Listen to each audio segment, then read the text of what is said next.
क्योंकि एक परंपरा रखी है, तो मेघा किया जाए। या कोई और अन्य जो भी है समुपस्थित। जी सर। हम्म,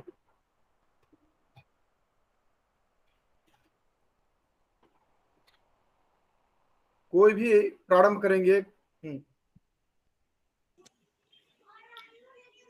ओम सहनाववतु सहनौ भुनक्तु सह वीर्यं करवावहै तेजस्विनावधीतमस्तु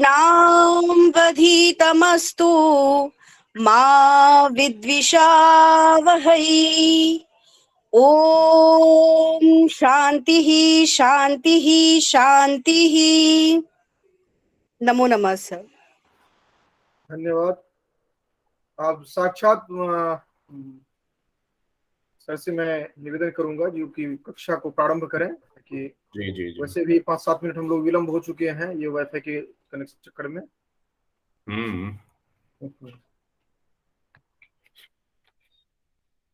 ठीक है, तो आज की कक्षा शुरू करते हैं हम।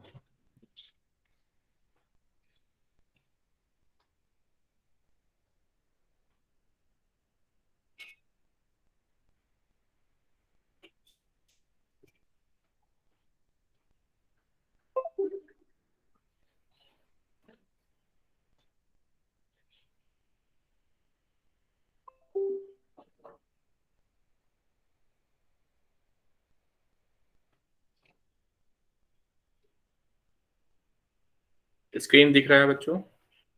जी सर, स्क्रीन दिख रहा है। जी सर, दिख रहा है। ठीक ठीक है। तो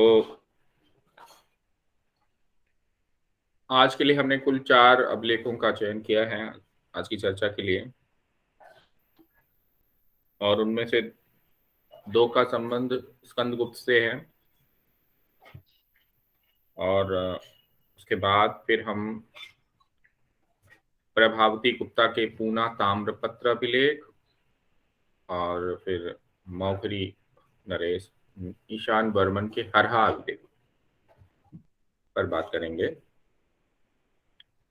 तो आइए हम शुरू करते हैं स्कंदगुप्त के भीतरी अभिलेख से।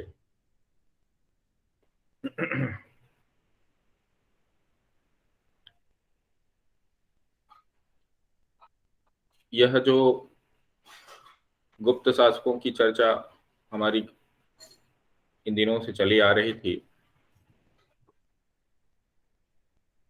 और कल हमने स्कंदगुप्त का ही जूनागढ़ अभिलेख किया था, उसी स्कंदगुप्त का आज हम भीतरी अभिलेख करने जा रहे हैं, भीतरी अभिलेख के बारे में।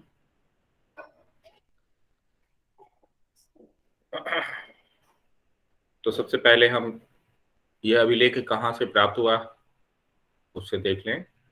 तो यह अभिलेख गाजीपुर उत्तर प्रदेश का एक जनपद है गाजीपुर, के अंतर्गत सैदपुर तहसील है। सैदपुर से 5 मील उत्तर पूर्व स्थित भितरी नामक गांव में एक खड़े लाल पत्थर के एक स्तंभ पर उत्कीर्ण है।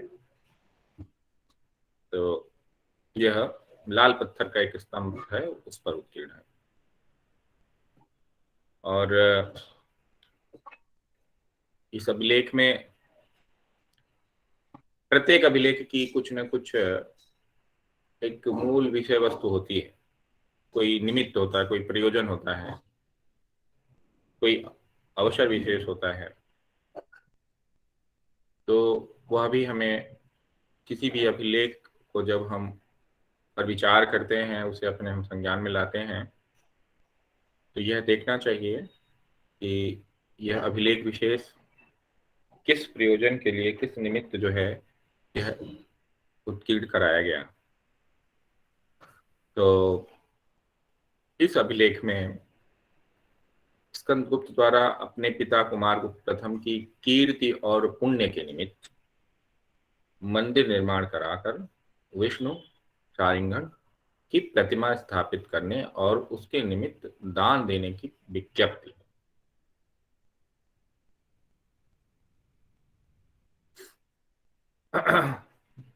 तो जैसा कि हमने कुछ क्लासेस से आपको ये बताया ही बात कि जो गुप्त शासक थे, गुप्त राजा थे, वो ऐसे तो सभी संप्रदायों, सभी पंथों और मतों के प्रति वो अपनी आस्था व्यक्त करते हैं, लेकिन मूल रूप से वह हमें वैष्णव संप्रदाय से के अनुयायी, के मतावलंबी वो दिखाई देते हैं। विष्णु में उनकी खास निष्ठा है। तो उसी के अनुरूप अगर हम उनके नामों में भी देखें तो हालांकि वे नाम हमेशा इस बात की पुष्टि नहीं करते हैं कि वो वैष्णव हैं, क्योंकि जैसा एक समन्वयात्मक दृष्टिकोण उनका हमेशा रहा है। तो स्कंदगुप्त अब नाम में जो है वो कुमार कार्तिकेय का है, तो वो एक ही मतलब एक समन्वयात्मक दृष्टि रही है। शैव और वैष्णव दोनों ही मतों को वह बराबर प्रश्रय देते रहे। यहाँ विष्णु मंदिर के विष्णु की प्रतिमा स्थापित न केवल कराया गया बल्कि एक गांव भी दान दिया गया उस जो प्रतिमा जहां स्थापित की गई मंदिर के पास, उसके निमित्त। अब जो हम अभिलेख देख रहे हैं, अब खासकर गुप्तोत्तर काल के और गुप्त काल के अभिलेखों में हमें तमाम ऐसे अभिलेख मिल रहे हैं जहां पर हमें ग्राम दान, भूमि दान के अनेक सह जो है हमें उल्लेख मिलते जाएंगे। और कई तरह के जो, और ज्यादातर जो ताम्रपत्र अभिलेख हैं वे अधिकांशतः किसी न किसी भूमि दान के से जुड़े हुए हमें दिखाई देंगे। आज जिन 4 अभिलेखों को हम कवर करने जा रहे हैं उनमें से 2 ताम्र अभिलेख हैं, यानी उनका सीधा संबंध किसी न किसी प्रकार के भूदान से है, ग्राम दान से। तो ये जो स्कंदगुप्त का भित्री अभिलेख है, यह भी एक है, तो यह किसी ताम्रपत्र पर नहीं लिखाया गया है, लेकिन स्तंभ लेख है, लेकिन फिर भी इसमें ये प्रतिमा की स्थापना और उसके निमित्त ग्राम दान की जो है सूचना दी गई है। इस अभिलेख में श्री गुप्त से लेकर कुमार गुप्त तक गुप्त राजाओं की वंशावली दी गई है। प्रायः गुप्त राजाओं की जितने भी अभिलेख मिलते हैं उनमें जो भी वर्तमान राजा होता है वह अपने पूर्व वंश परंपरा में जो आदि पुरुष हैं उनसे लेकर के अपने पिता तक जो है उनका वर्णन करते हुए चलता है। तो उसी के अनुरूप इस अभिलेख में भी महाराज श्री गुप्त प्रपौतस्य महाराज श्री घटोत्कच पौत्रस्य महाराजाधिराज श्री चंद्रगुप्त पुत्रस्य लिच्छवी दौहित्रस्य महादेव्यम कुमार दिव्यम उत्पन्नस्य महाराजाधिराज श्री समुद्रगुप्तस्य पुत्रः तत्परिगृहीतो महादेव्यां दत्तदेव्याम उत्पन्नः स्वयं च अप्रतिरथः परम भागवतो महाराजाधिराज श्री चंद्रगुप्तः तस्य पुत्रः तत्पादानुध्यातो महादेव्यां ध्रुवदेव्याम उत्पन्नः परम भागवतो महाराजाधिराज श्री कुमारगुप्तस्य प्रथित पृथुम अति प्रभाव शक्ति पृथु यशसः पृथ्वी पते।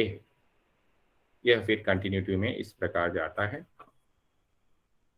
तो एक बात जो हमें यहाँ दिखाई दे रही है वो ये कि इस गुप्तों की वंश परंपरा में जो शुरुआत के जो शासक हैं उनका जो पदनाम है वह महाराज, और तीसरे शासक से महाराजाधिराज कहा जाने लगा। तो जिससे इस बात का पता लगता है कि दो शासक श्री गुप्त और श्री घटोत्कच, जिनका प्रपौत्र और पौत्र बताया गया है स्कंदगुप्त को, वे दोनों स्वयंभू शासक न होकर के अपने समय के किसी शासक के वह सामंत थे। और गुप्त काल तक आते आते शासन सत्ता का जिस प्रकार जो है एक विस्तारीकरण होता गया, स्तरीकरण होता गया कहेंगे, एक हायरार्की जिस तरह से और संरचित होती गई, जटिल होती गई, तो अब महाराज पद से जिसे अभिहित किया जा रहा है वह राजा नहीं होता था, वो नरेश नहीं होता था, वह एक कोई, उसको आप सामंत कह सकते हैं। और जो प्रॉपर राजा होगा, पूर्ण राजवंश का एकमात्र जो एक राजा होगा, उसके लिए महाराजाधिराज पद का प्रयोग किया गया। तो चंद्रगुप्त प्रथम को महाराजाधिराज कहा गया। फिर समुद्रगुप्त को लिच्छवी दौहित्र यानी उनकी जो माता हैं कुमार देवी, वह लिच्छवी वंश में उत्पन्न थी। तो समुद्रगुप्त की माता का उल्लेख, समुद्रगुप्त के बाद चंद्रगुप्त द्वितीय की माता का उल्लेख, समुद्रगुप्त की पत्नी जो थी दत्त देवी, उनके गर्भ से उत्पन्न, और उसके बाद चंद्रगुप्त विक्रमादित्य द्वितीय, उनकी जो मतलब प्रधान महिषी हैं, उनका नाम ध्रुव देवी। ध्रुव देवी के बारे में आप लोग जानते हैं कुछ अन्य स्रोतों से। तो ध्रुव देवी से उत्पन्न जो है वह कुमारगुप्त। लेकिन एक बात जो हमें यहां ध्यान में लेनी है वो ये है कि चंद्रगुप्त प्रथम के बाद से समुद्रगुप्त से जितने हमें शासक दिखाई दे रहे हैं उनकी माताओं के नाम तो दिए, लेकिन खुद स्कंदगुप्त की माता के नाम का उल्लेख हमें इस भीतरी अभिलेख में नहीं मिलता है। और स्कंदगुप्त की माता का उल्लेख न होना यह इतिहासकारों के बीच में बहुत सारे अटकलों को लगाने का अवकाश देता है कि क्या कारण रहा कि उसके पहले की वंश परिपाटी में सबकी माताओं के नाम का उल्लेख हो रहा है, लेकिन जो वर्तमान राजा है स्कंदगुप्त जिसकी चर्चा हो रही है, खुद उसकी माता के नाम का उल्लेख यहाँ पर नहीं दिखाई दे रहा। तो उस संबंध में विद्वानों का एक वर्ग यह मानता है कि स्कंदगुप्त जिसके गर्भ से उत्पन्न हुए, उनकी जो प्रतिष्ठा थी, उनकी जो हैसियत थी, उनका जो स्टेटस था वो पट्ट रानी का नहीं था, प्रधान महिषी का नहीं था, और वो संभवतः अंतःपुर में किसी साधारण स्त्री से उत्पन्न हुए हों। यह बात अलग है कि अपने पौरुष से, अपनी योग्यता से उन्होंने उत्तराधिकार के लिए अपनी दावेदारी ठोकी। और जैसा कि हम इस स्लाइड में देखेंगे तो पता लगेगा कि स्कंदगुप्त जब राज्यभार संभाला उन्होंने, तो राज्य की स्थिति बहुत अच्छी नहीं थी, अस्थिरता थी, कुछ अस्थिरता के संकेत मिलते हैं। अब यह जिस प्रकार की अस्थिरता के संकेत हमें मिलते हैं, उसका एक संबंध इस बात से भी है कि वो प्रधान महिषी या पटरानी जो थी, इनके पिता की, कुमारगुप्त की, उसके पुत्र ना होकर किसी अत्यंत साधारण स्थिति वाली स्त्री से के गर्भ से उत्पन्न हुए रहे हों।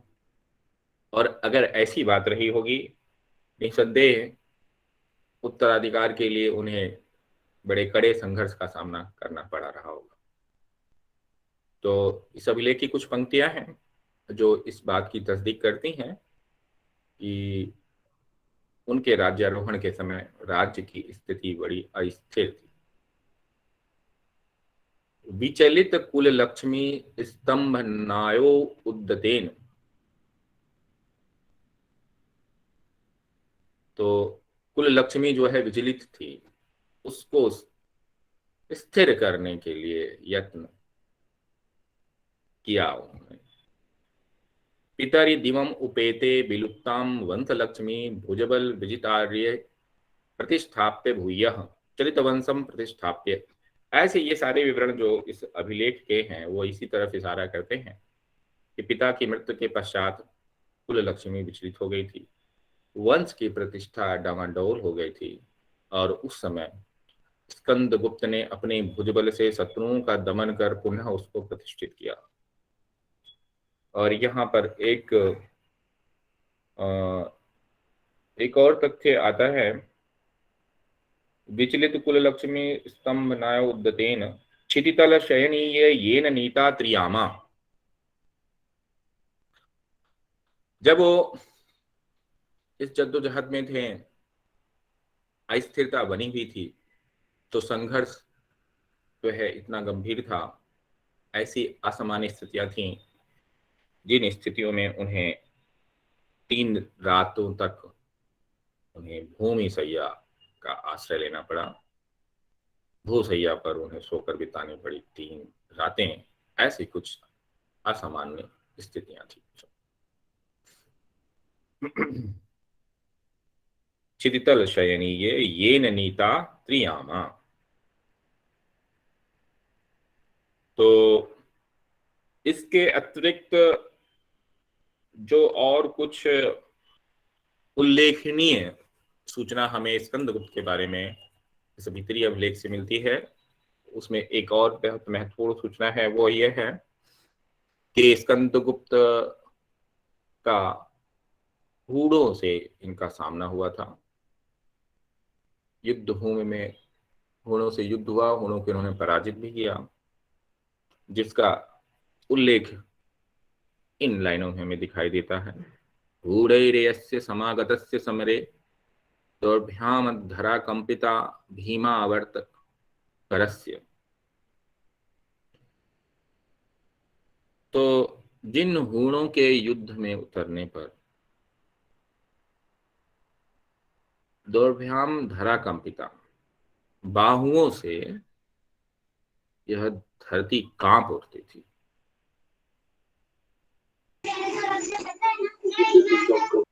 यहाँ क्या तात्पर्य है, किसके बाहुओं से धरती कांप उठती थी? तो यह स्कंदगुप्त की के बाहुओं से यहाँ तात्पर्य नहीं है।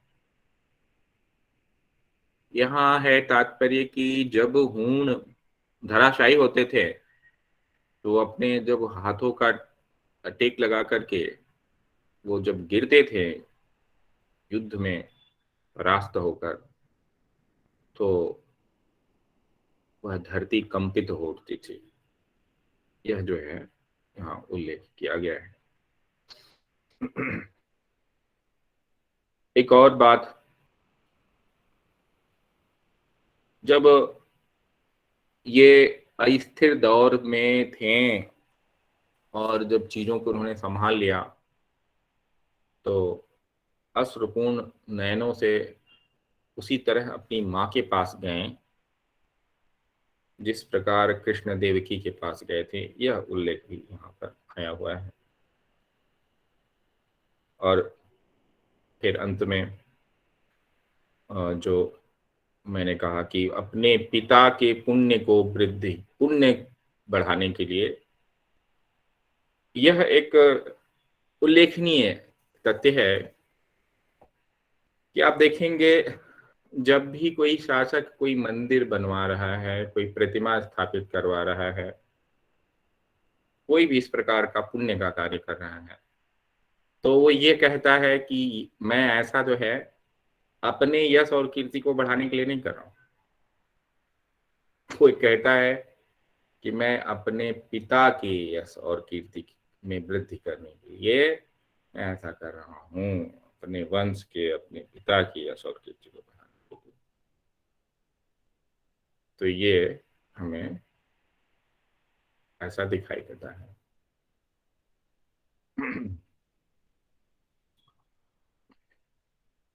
तो आज के जो विवेच्य अभिलेखों में से पहला जो अभिलेख हमने लिया, वो उस पर जो भी उल्लेखनीय और महत्वपूर्ण तथ्य थे उस पर प्रकाश हमने डाल दिया। तो अब हम आगे बढ़ते हैं। आज के लिए जो दूसरा अभिलेख हमने सुना है वह भी स्कंदगुप्त का ही है। स्कंदगुप्त का इंदौर ताम्रलेख। यहाँ इंदौर से मध्य प्रदेश के नगर इंदौर को मत समझ लीजिएगा, ये इंदौर नगर नहीं है, इंदौर एक गांव है असल में।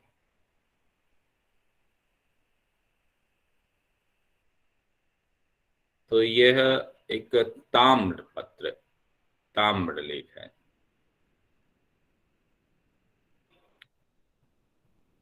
और ये पाया गया उत्तर प्रदेश के बुलंदशहर उत्तर प्रदेश में, दिल्ली से लगभग यूं कह लें 100-150 की दूरी पर।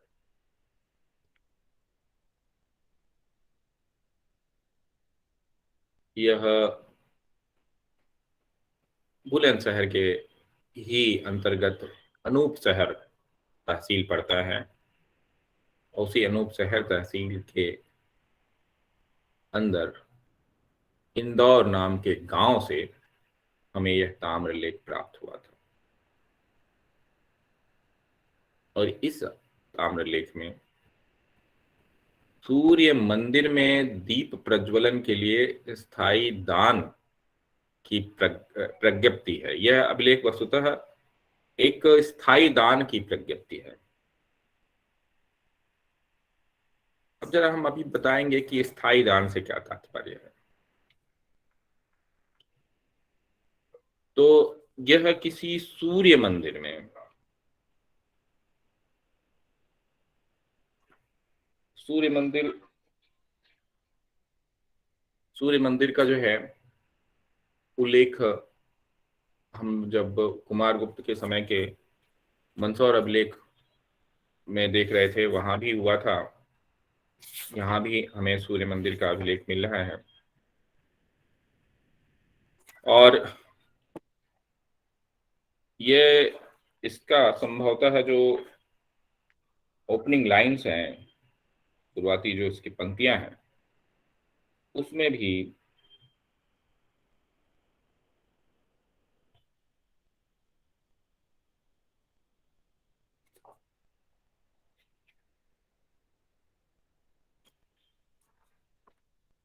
सूर्य की जो है स्तुति की गई है।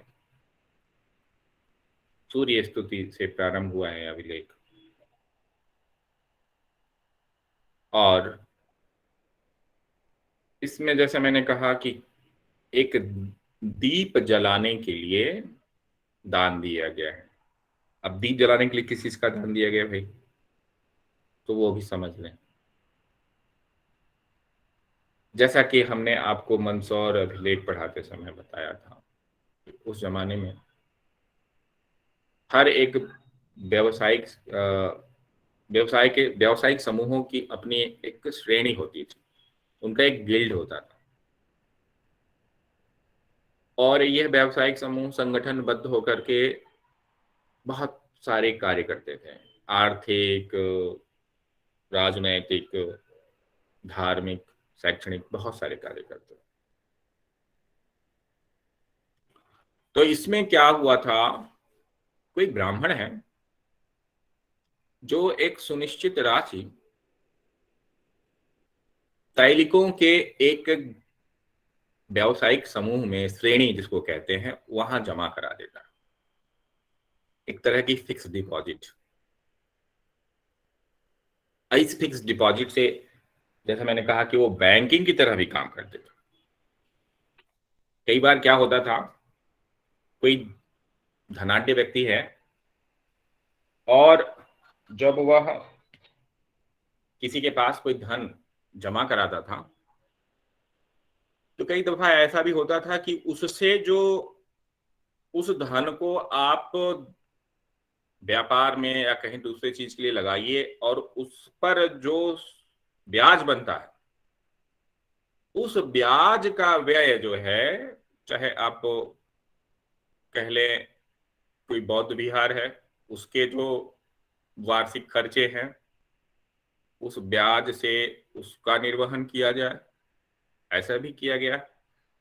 तो जो एक फिक्स डिपॉजिट जो होती थी, जो एक मुफ्त राशि, जो सुरक्षित राशि जो जमा की जाती थी, उसको अक्षय निधि भी कहते थे, आजस्रिक संपदा भी कहते थे, ऐसे उसके नाम होते थे। अक्षय निधि शब्द से तात्पर्य ऐसी ही किसी सुरक्षा राशि से रहती थी, एक स्थायी राशि से रहती थी, जिसके एवज में कुछ चीजें निरंतर खर्च की जानी थी। तो यहां क्या हो रहा था, छांदोग्य रामायणी, यह जो सामवेद के शाखाएं हैं, इसके वर्ष गण गोत्र के संबद्ध देव विष्णु नामक ब्राह्मण के द्वारा इंद्रपुर के तैलिक श्रेणी के पास एक अक्षय निधि या आचस्रिक के रूप में जो है जमा कराया गया धन, जिसके एवज में उनके द्वारा दीप जलाने के लिए नित्य 2 पल तेल दिया जाना नियत किया गया। पल जो है वह एक तरह की माप की इकाई है। तो 2 पल के मेजरमेंट की, माप की का तेल जो है वो नियमित रूप से सूर्य मंदिर में दिया जलाने के लिए दिया जाना था। तो ये पैसा जमा कहाँ किया गया, तैलिक श्रेणी के पास। किसने जमा कराया, तो देव विष्णु नाम के ब्राह्मण ने। किस निमित्त, ताकि जो सूर्य मंदिर है वहां नियमित रूप से दिया जलता रहे, उसमें जो तेल की व्यवस्था है वह उस धन से होनी थी। तो यह जो है, इस प्रकार हम देखते हैं कि जो श्रेणी नाम की जो व्यावसायिक समूह है वो किस तरह के अनेक प्रकार के कार्य करते थे। और इस ताम्रलेख में एक और बात बड़े महत्व की निकल कर आती है। ऐसा नहीं है कि ब्राह्मण दान नहीं देता है, कि ब्राह्मण केवल दान लेता है, ऐसी बात नहीं है। यहाँ जो दान देने वाला है वह स्वयं ब्राह्मण है, वह सामवेदी शाखा का ब्राह्मण है, सामवेदी ब्राह्मण, देव विष्णु नाम का। और यह इंद्रपुर नाम की जो जगह है जहाँ के यह तैलिक श्रेणी के पास ये धन जमा कराया गया था, वही इंद्रपुर जो है आज इंदौर ग्राम के रूप में जाना जाता है, जो कि बुलंदशहर जिले के अनूप शहर तहसील में अवस्थित है। और यह जो क्षेत्र है, गुप्तों के समय में यह अंतर्वेदी नामक विषय का हिस्सा था। जैसा कि हमने बताया कि शासन की एक महत्वपूर्ण इकाई विषय हुआ करती थी। राज्य जिसको कहते थे वह भुक्ति कहलाते थे, तो भुक्ति के गोप्ता हुआ करते थे, उपरिक हुआ करते थे अधिकारी, और विषय के विषयपति होते थे। तो यह अंतर्वेदी नाम का जो विषय था, अंतर्वेदी से तात्पर्य क्या था, जो गंगा और यमुना के बीच का जो क्षेत्र था, लगभग हरिद्वार से प्रयाग तक फैला हुआ, उसको अंतर्वेदी शब्द से अभिहित किया जाता था। और उस समय उसका जो विषयपति था उसका नाम सर्वनाग था। और यह जो ताम्रलेख है वह स्कंदगुप्त के शासन काल में 146 गुप्त संवत में के फागुन मास से ये जो है यह ताम्रलेख खुदवाया गया था। तो ये बात रही स्कंदगुप्त के इंदौर ताम्रलेख की। अब हम लगभग हमने जितने गुप्त शासक थे उनके अभिलेखों को लगभग हमने कर लिया है। अब हम कुछ ऐसे अभिलेखों की ओर बढ़ेंगे जो गुप्तों के, या तो गुप्तों के समकालीन थे लेकिन गुप्त नहीं थे, गुप्त वंश के नहीं थे, या गुप्त काल के बाद के थे। तो अब हम जिस अभिलेख की चर्चा करने जा रहे हैं वह गुप्तोत्तर काल का नहीं है, गुप्त काल का ही है, परंतु वह गुप्त वंश का नहीं है। तो हमारे सामने अब प्रभावती गुप्ता का पूना ताम्रपत्र अभिलेख है। तो आइए हम जानें कि ये प्रभावती गुप्ता कौन है। तो यह जो प्रभावती गुप्ता का पूना ताम्रपत्र अभिलेख है, जैसा कि नाम से पता लग रहा है कि ये पूना में अवस्थित है, महाराष्ट्र के पूना में अवस्थित है। ये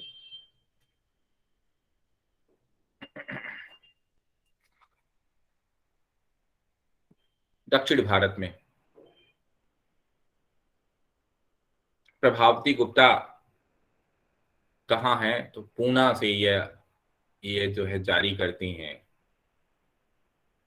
क्या जारी करती हैं? यह विज्ञप्ति जारी करती हैं। तो इस अभिलेख में वाकाटक राजकुमार दिवाकर सेन की माता प्रभावती गुप्ता द्वारा सुप्रतिष्ठित नामक आहार में स्थित दंगुड़ नामक ग्राम के अग्रहार स्वरूप वैष्णव आचार्य चलान स्वामी को दान में दिए जाने का उल्लेख है।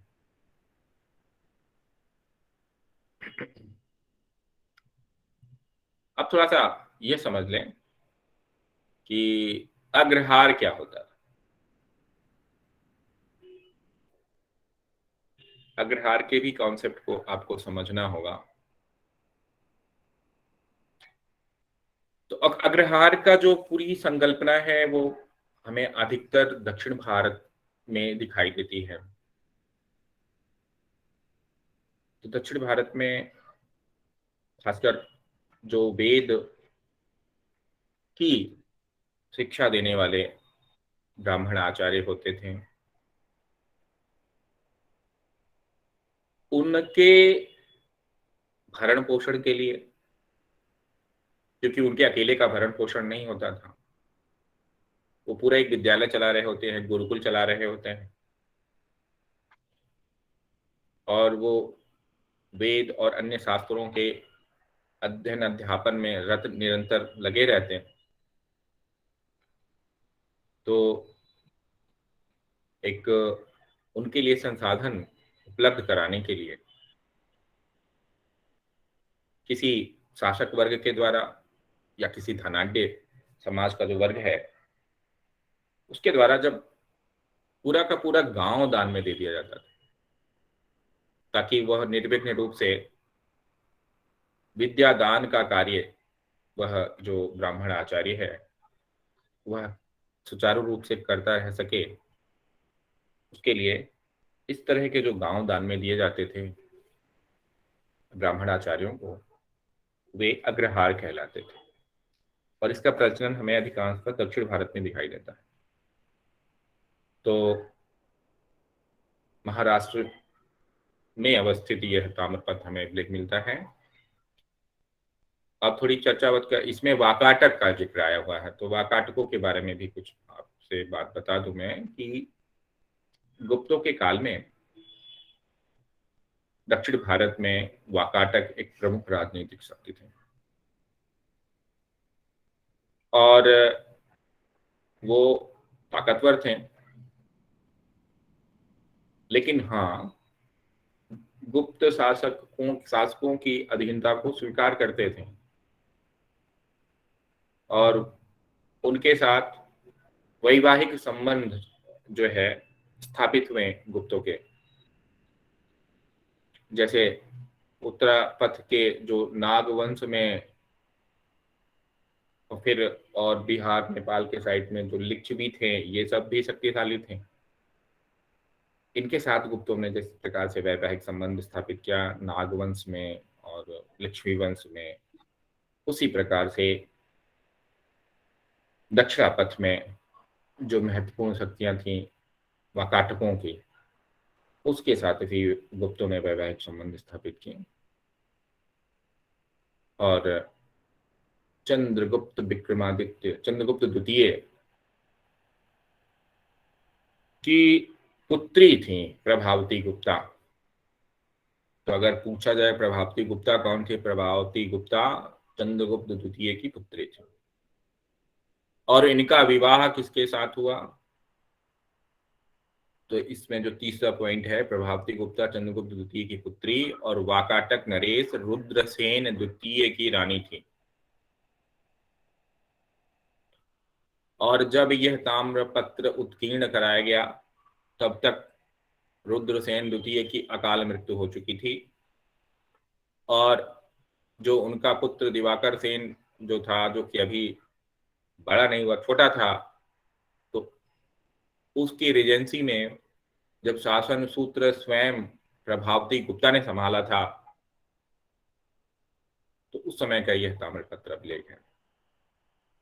और ये जो प्रभावती गुप्ता हैं, एक तरफ तो ये चंद्रगुप्त द्वितीय इनके पिता हैं और इनकी जो माता हैं वह नागकुल में उत्पन्न हुई थी, नागकुल से संबंधित थी, जिनका नाम कुबेर नागा। तो कुबेर नागा और चंद्रगुप्त द्वितीय की पुत्री प्रभावती गुप्ता वाकाटक नरेश रुद्रसेन द्वितीय की रानी थी। तो जब रुद्रसेन द्वितीय दिवंगत हो गए, राजकुमार दिवाकर सेन अभी छोटे हैं, तो हम देखते हैं कि प्रभावती गुप्ता को पूरा सहयोग मिलता है अपने जो है पितृपक्ष से, अपने पितृमातृ पक्ष से उनको पूरा सहयोग मिलता है शासन चलाने में। और यही कारण है कि इस अभिलेख में जो हमें राजवंशावली मिल रही है, ऐसा नहीं है वो वाकाटकों के राजवंशावली मिल रही है, क्योंकि प्रभावती गुप्ता खुद तो जिस समय वह ताम्रपत्र यह जारी कर रही हैं, उस समय तो वो रानी है किसकी, वाकाटकों की रानी है, वाकाटक युवराज की वो माता है। लेकिन गुप्त इतने प्रभावशाली थे, एक तरह से शासन संचालन के सारे सूत्र गुप्तों के ही हाथ में थे।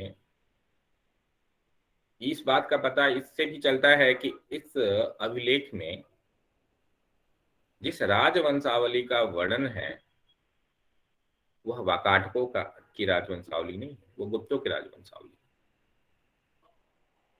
जब प्रभावती गुप्ता अपना परिचय दे रही होती हैं तो वो अपने पितृकुल का परिचय देती हैं, और बड़ा बड़ा लंबा परिचय, उसी तरह से जैसे गुप्त वंश के राजा देते हैं कि श्री गुप्त, फिर श्री घटोत्कच, चंद्रगुप्त प्रथम, समुद्रगुप्त, यह जो पूरी वंशावली है यह वंशावली हमें इस प्रभावती गुप्ता के पूना ताम्रपत्र अभिलेख में भी दिखाई दे रही,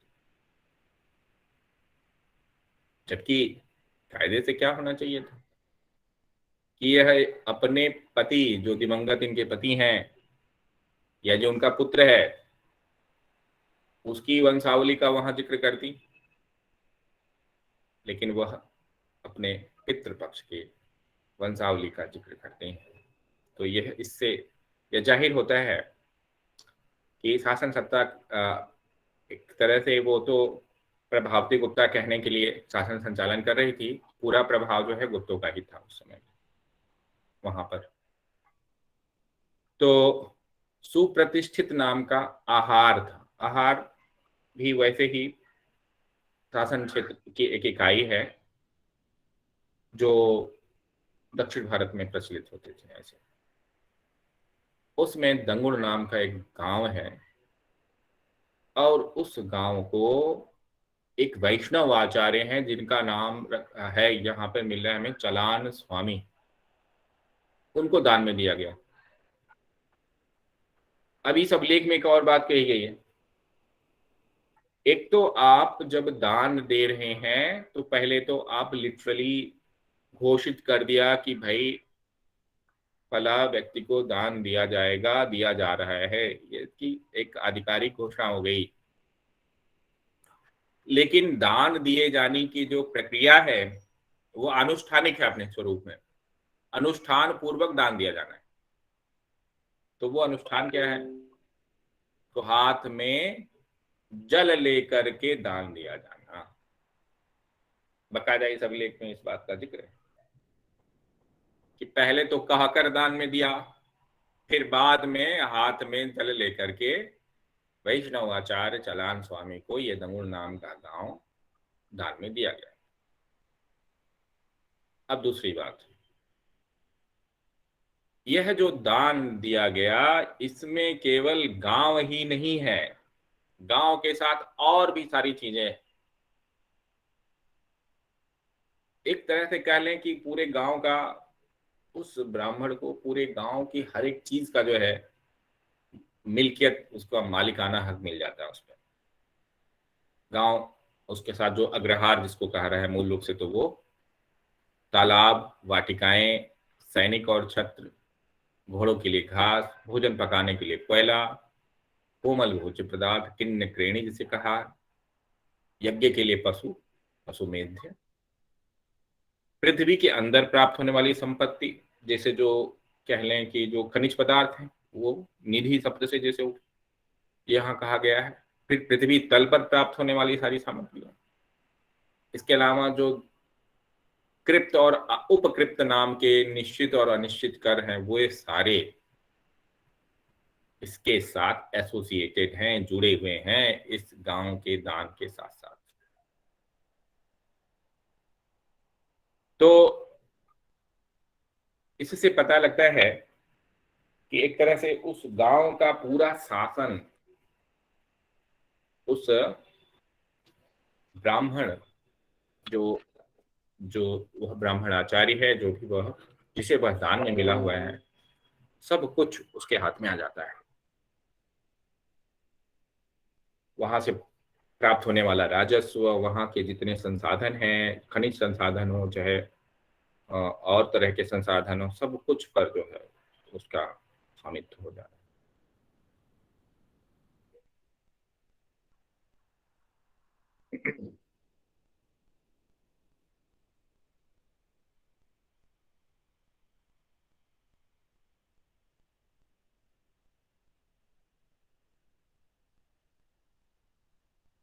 तो ये हमने प्रभावती गुप्ता के पूना ताम्रपत्र अभिषेक पे भी चर्चा की।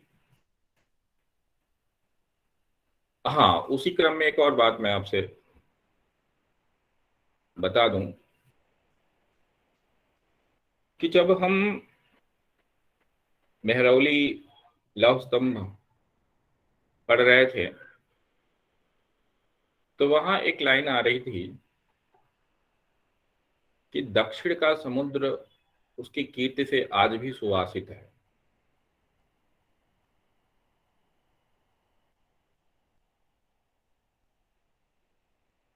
यानी चंद्र नाम का जो राजा है, अगर हम उसको चंद्रगुप्त द्वितीय कह रहे हैं, तो उसका प्रभाव दक्षिण दिशा के राज्य पर था। इसकी पूरी पुष्टि हो जाती है जब हम देख रहे हैं कि पुणे से प्राप्त होने वाले इस ताम्र अभिलेख में इस तरह से प्रभावती गुप्ता जो है अपने पिता का नाम चला रही हैं वहां पर।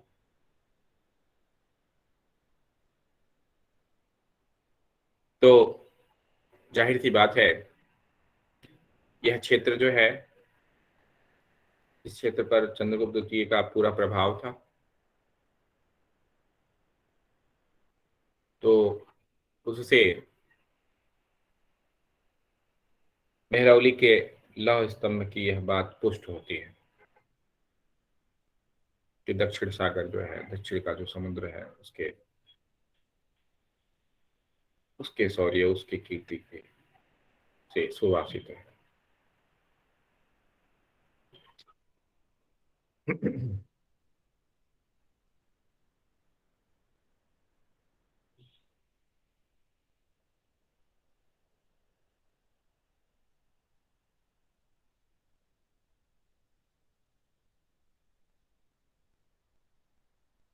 अब हम बात करते हैं एक और राजवंश के, मौखरी राजवंश। मौखरी राजवंश जहां एक तरफ बहुत प्राचीन राजवंश था, ये गुप्तों के भी समकालीन थे, और फिर गुप्तों की एक उत्तरकालीन गुप्त जो हुए, जो उतने प्रभावशाली शासक नहीं थे, इनको मागध गुप्त कहा जाता है।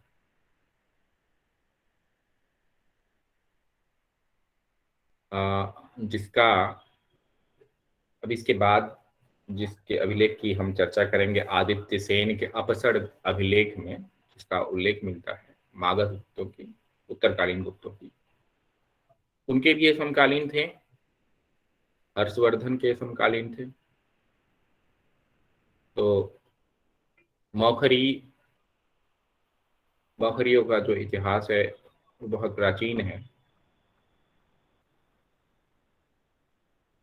और कई स्रोतों में हमें इनके जानकारी मिलती है, कई स्रोतों से। तो मौखरियों का एक बहुत प्रभावशाली राजा ईशान वर्मन हुआ।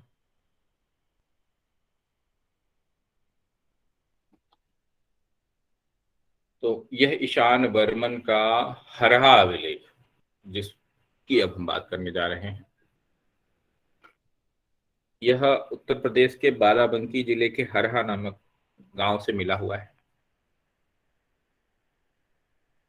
और इस अभिलेख में ईशान वर्मा के पुत्र सर्ववर्मन के द्वारा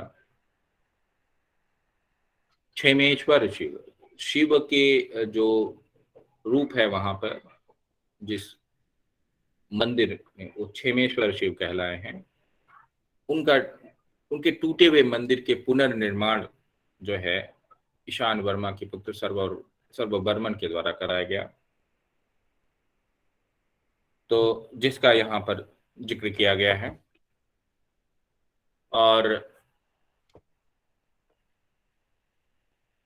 शुरुआत की जो 2 श्लोक हैं, इसमें शिव की स्तुति की गई है, यह भी ध्यान में हमें रखना है।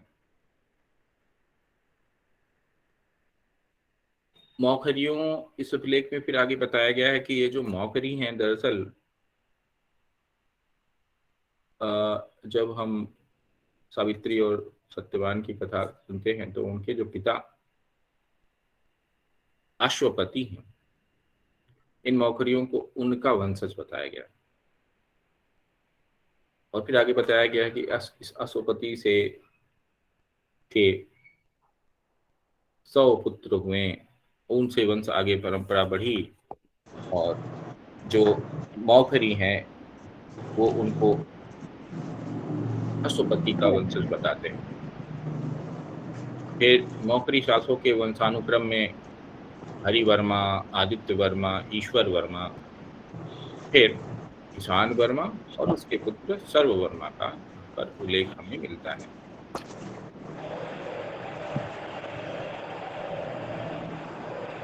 इस ईशान वर्मा के बारे में कुछ और तथ्य हमें मिल रहे हैं कि इसने सहस्त्रों हाथियों वाले सेना के स्वामी आंध्रपति को जीत लिया। किसी का माइक जो है वो ऑन है, इससे कुछ जी हाँ ठीक है। तो सहस्त्रों हाथियों वाले सेना के स्वामी आंध्रपति को जीत लिया। ईशान वर्मा ने शूलिकों को युद्ध में पराजित किया, गौड़ों को पृथ्वी से हटाकर समुद्र में शरण लेने के लिए बाध्य कर दिया। यहाँ गौड़ों से तात्पर्य बंगाल के शासकों से है। बाकी आंध्रपति जो आंध्र प्रदेश के और उस समय सातवाहन के बाद के जो तमाम जो राजवंश वहां आंध्र प्रदेश में थे उनसे तात्पर्य है। शूलिकों का कुछ खास पता नहीं है जिसको वो कह रहे हैं। तो ये अपने समकालीन ये तीन जो है जो राज्य हैं जिनको उन्होंने परास्त किया, उसका जिक्र ईशान वर्मा ने किया है हरहा अभिलेख में। और ईशान वर्मा की यह जो प्रशस्ति है, इसकी रचना रवि शांति ने की थी। इस प्रशस्ति की रचना रवि शांति ने की थी। जैसे समुद्रगुप्त की जो प्रयाग प्रशस्ति है उसकी रचना हरिशेर ने की थी। मंदसौर की जो आपको जो कहने बंधु वर्मा की जो प्रशस्ति है उसकी रचना जो है वो वत्स भट्टी ने की थी। और अभी एक और अभिलेख आएगा, उसके भी रचयिता का नाम जाना जाता है उस तरीके से, जो कि पुलकेशिन द्वितीय का एहोल अभिलेख है। तो रवि शांति नाम है ईशान वर्मा के इस प्रशस्ति के रचयिता का, और जिसने खुदवाया महामी वर्मा उसका नाम था उत्कीड़क का। तो ये जानकारी हमें मिल रही है। तो आज हमने इन 4 अभिलेखों को जो है के बारे में चर्चा की है। अब मुझे लगता है कि 2 और क्लासेस में सारा जितना बचा हुआ है सब कुछ कवर हो जाएगा।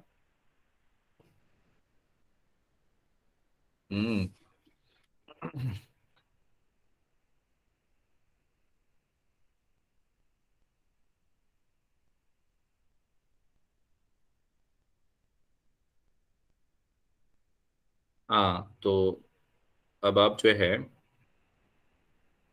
आपकी जो भी जिज्ञासाएं हैं उनको सामने रख सकते हैं एक एक करके।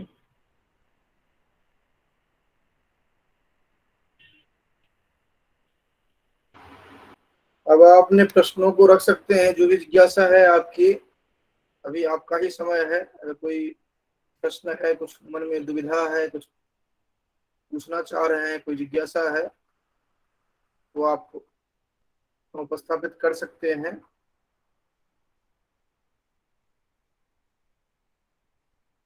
और अगर किसी को कोई जिज्ञासा नहीं है तो इसका अभिप्राय है जो आप सर्वज्ञ हैं, सब कुछ समझ चुके हैं, या बिल्कुल कुछ नहीं समझे।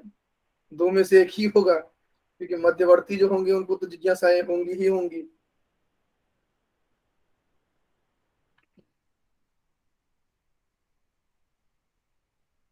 चलिए, तो लग रहा है जो कि प्रश्न नहीं है आपके समक्ष। जय कृष्ण जी के पास। हाँ जी जी सर। जी हाँ। सर, जैसे प्रभावती का जो है सर, तो इसमें विष्णु का वर्णन है, और इसका जो है ईशान वर्मन का, तो इसमें शिव का वर्णन है। ये कह सकते हैं ना सर? हाँ, 100% कह सकते हैं। जी सर। जी सर, धन्यवाद सर। जी जी।